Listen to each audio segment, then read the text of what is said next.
Сәлеметсіздер ме оқушылар? Алдарыңыздағы суретке назар аударыңыздар. Осы суреттерде не бейнеленген? Суреттер қай елдермен байланысты? Қалай ойлайсыздар?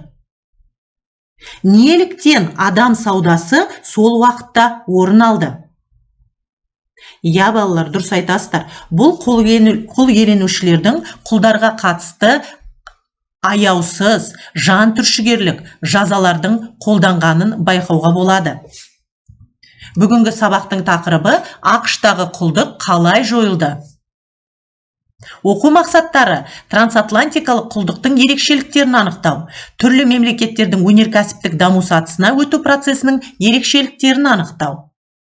Енді балалар, терминдермен жұмыс жасаймыз. Нәсілдік сегрегация, халықтарды нәсілдік белгілеріне қарай топтарға бөлу саясаты. Конгресс, заң шығарушы орган. Азаматтық соғыс, мемлекет ішіндегі әлеуметтік таптар, діни ағымдар мен кландар арасындағы өкімет билігі үшін жүргізілетін қарулы соғыс. Плантаторлық шаруашылық, құлдар еңбегін пайдаланған мақта күріш табақ өсіруші қожалық. Капиталистік фермерлік шаруашылық, жалдама еңбек қолданып не қолданылмай, жалгерлердің күш құралымен жүргізілетін шаруашылықты айтамыз. ақш бұл президенттік мемлекет. Президент халық сайлаған мемлекетті басқарушы адам. ақшта екі партиялық жүйе орын алды. 1828 жылы демократиялық партияның құрылуы, 1854 жылы республикалық партияның құрылуы орын алған болатын. Демократиялық партияға ауыл тұрғындары, плантаторлар, құл иеленушілер, католиктер, билігі бар отбасылар және оңтүстік штат тұрғындары кіреді. Бағдарламасы құлдықты сақтап қалу, Еуропадан келген тауарларға салықтың аз салынуы, 1828-1860 жылдары ақштың саяси сахнасында басқарушы партия болды. Азамат соғысы аяқталған соң 40 жыл белсенді болмады. 1854 жылы құрылған республикалық партияға солтүстік ақштың өндірістік буржуазияның бірігуі, фермерлер мен жұмысшылардың кейбір бөлігі кірді.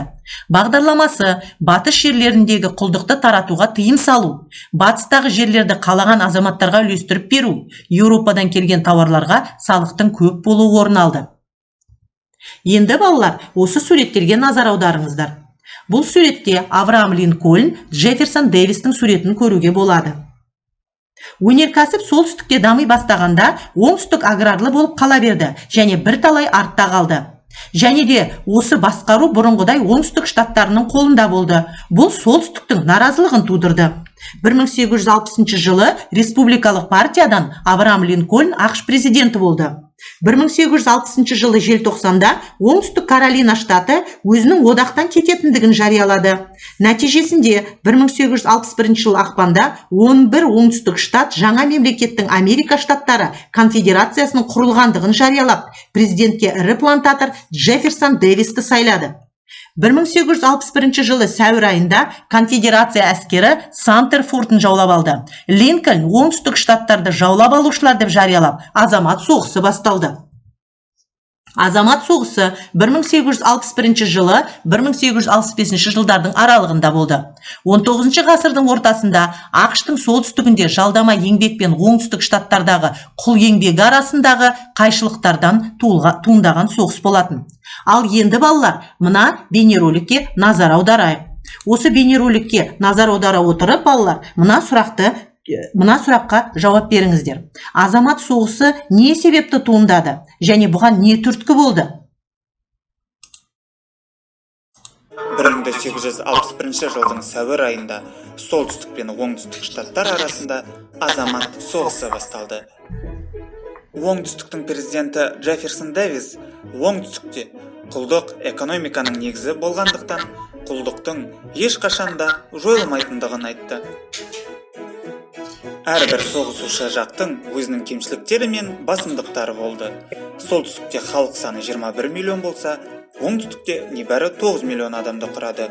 Оның 3 миллионы плантацияларда жұмыс жасаған қара нәсілділер болды. Солтүстік өнеркәсіп өнімдерінің 4-3 бөлігін өндірді. Бұл солтүстіктің экономикасы ұзақ уақыт соғысқа жақсы шыдас береді деген сөз. Ал темір жолдардың ұзындығы бойынша солтүстік оңтүстіктен 3 есе басым болды. Есесіне оңтүстік жақта ең үздік солдаттар мен қолбасшылар болды. Оңтүстіктің кез келген тұрғыны қару-жарақты жақсы меңгерген шебер және де асқан мерген болды. Ал оңтүстіктің батыс қолбасшысы генерал Ли Американың ең мықты әскери тактика саналды.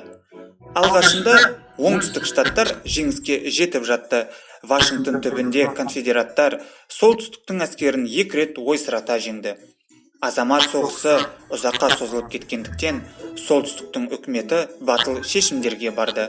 Бай адамдарға қосымша салық салынды. Әскер қатарынан шпиондар анықталып, олар жазаланды. Әскер басқаруға тек қабілетті офицерлер қойылды. Әсіресе шешуші рөлді Гомстедтер туралы және құлдықты жою туралы заңдардың қабылдануы атқарды. Гомстедтер туралы заңға сәйкес 21 жасқа толған кез келген ақш азаматы аз ақшаға 65 гектар жер алуға мүмкіндік алды. Бұл оңтүстіктің фермерлерінің солтүстікке бұлысуына алып келді. Ал құлдықтың жойылуы солтүстіктің әскерінің қатарына қара нәсілділердің көптеп қосылуына алып келді. 1865 жылы сәуір айында генерал Лидің армиясы тізе бүкті. 4 жылға созылған азамат соғысы солтүстіктің жеңісімен аяқталды. ақштың бүтіндігі сақталды. Оңтүстікте құлдық жойылды. Бірақ өкінішке орай, бүкіл ел соғыстың аяқталуын тойлап жатқан кезде Вашингтон қаласында Форд театрында конфедерат Бутс есімді актер Линкольнға қастандық жасап, оны өлтірді. Жақсы, балалар, ары қарай жалғастырамыз. Сонымен, балалар, осы соғыстың нәтижесінде қандай жағдайлар орын алды? Яғни осы соғыс қоғамдық жүйенің арасындағы экономикалық және әлеуметтік саяси жалдамалы еңбек пен құлдық жүйедегі қарама-қайшылықтардың өршуінің нәтижесі болды.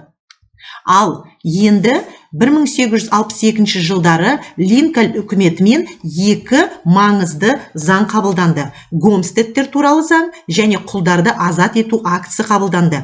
Гомстедтер туралы заң Құрама Штаттарға қарсы көтеріліске қатыспаған және $10 салық төлеген кез келген азаматқа бос жерлердегі 160 акр жер телімін немесе яғни иелену құқығы берілді. Жерде 5 жыл тұрғаннан кейін ол тегін сол адамның меншігіне өтті. Бұл аграрлық мәселенің түбегейлі шешімі болды. Екінші заң барлық құлдарды 1863 жылы 1 қаңтардан бастап ерікті деп жариялады. Конфедерацияның енді берік қорғанысы болды. Ал құлдар болса солтүстік жағына шығып, федералды әскердің құрамында қызмет ете бастады.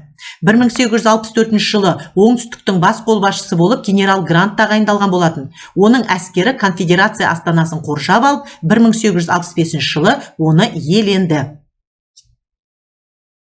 Енді балалар, осы ақшта әлеуметтік экономиканың дамуы және өнеркәсіптің өркендеуі қалай жүзеге асты, соған назар аударайық. Азамат соғысы аяқталған соң, ақшта қоғам өмірінің барлық аясында өзгерістер болды. Аграрлық республикадан мемлекет индустриялық державаға айналды. ақш тұрғындары 31 миллионнан 76 миллионға дейін артты. Үндіс тайпалары өздерінің ежелгі жерлерінен қуылды. Ірі өнеркәсіптік қалалар, соның ішінде Нью-Йорк, Чикаго, Детройт сияқты қалалар дамыды. Одақ құрамына 12 жаңа штат қабылданды. ақштың жылдам экономикалық дамуы басталды. Бұған бірқатар жағдайлар әсер етті. Бірінші, бұл табиғи ресурстар мен құнарлы жерлерге бай болуы. Екінші, кәсіпорындарда қара нәсілдердің, үндістердің және мексикандықтардың арзан еңбегін пайдалану үлкен табыс әкелді. ақшта сословиялық шектеулер мен адамның жеке ынтасына еш нәрсе бөгет жасамады. ақш қауіпсіздігіне қауіп төндіретін жауынгер көршілері жоқ болды. Бұл артық әскери шығындардың болмауына себеп болды. Және көптеген корпорациялар монополияға айналды және үлкен капиталдардың бірігуі байқалды. Соның ішінде Рокфеллер мен Морганның ірі трестері ерекшеленді. Енді балалар, біз негізгі оқиғаларды айтып өтейік. Сабақты қорытындылайық. Солтүстік әскері оңтүстік штаттардан қашқан құлдармен толықты. 1862 жылы қыркүйекте Линкольн құлдықты жою туралы үндеу қабылдауы солтүстіктің жеңіске жетуіне жол ашты. 1865 жылы көктемде оңтүстік штаттар талқандалды. 14 сәуірде қастандық нәтижесінде Линкольн өлтірілді. Енді нәтижесі ақш аграрлық республикадан индустриялық державаға айналды. Оңтүстіктегі құлдықтың жойылуы ақшқа капиталистік қатынастардың дамуына зор мүмкіндіктер тудырды. Ірі өнеркәсіптік қалалар жылдам артты. Нью-Йорк, Чикаго, Детройт және тағы басқалар. Ал енді балалар, осы алдарыңызда берілген тапсырманы орындаймыз. Суит талдау тапсырмасы трансатлантикалық құл саудасына қатысты суит талдау. Мықты жағы, әлсіз жағы, мүмкіндіктері, қауіп қатері. Жақсы балалар, бастаймыз, дәптерімізге жазамыз, ауызша жауап береміз.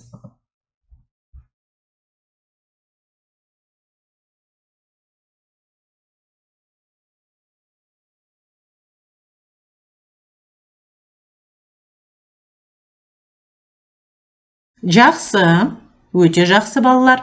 Келесі тапсырма кластер. ақштың өнеркәсіптік даму сатысына өтуіне ықпал еткен жағдайлар қандай болды? Дәптерімізге орындаймыз, ауызша жауап берсек те болады. Бастай қойыңыздар.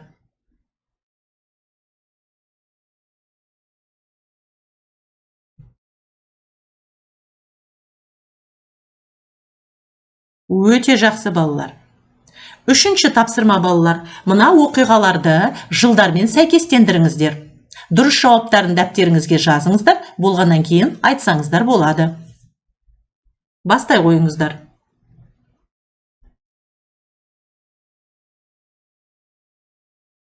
Өте жақсы балалар.